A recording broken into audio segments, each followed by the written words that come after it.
billahi minash shaitanir rajim. Bismillahir rahmanir rahim.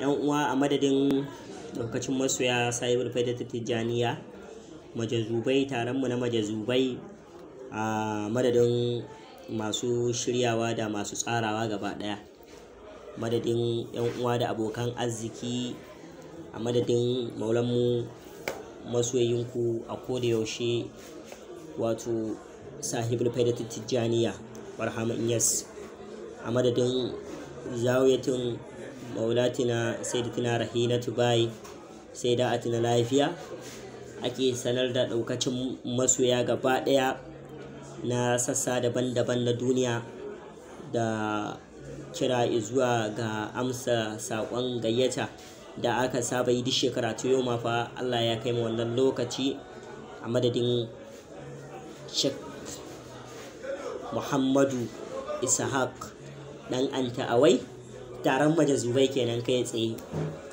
taron dan anti ne masoya fa ya doso insha Allahu rabbi bi himmatu azimul qadari.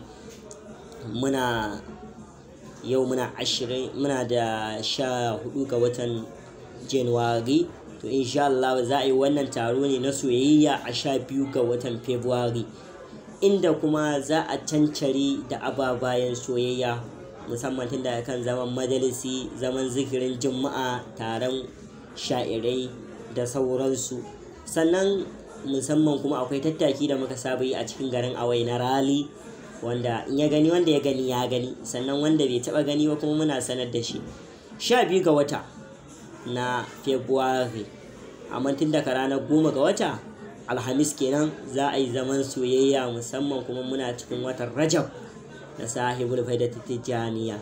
Da haka a madadin yan uwa da abokan arziki nake ce muku alal habibi bin Rajab sharun bada fihil ajab, Barhama kashiful hijab abul ma'ani wartab haka katarhum qidarul azim.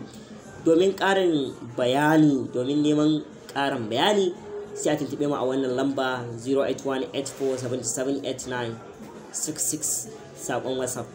Lambar Najeriya ne, code shine +234, sai ka sa 8184778966.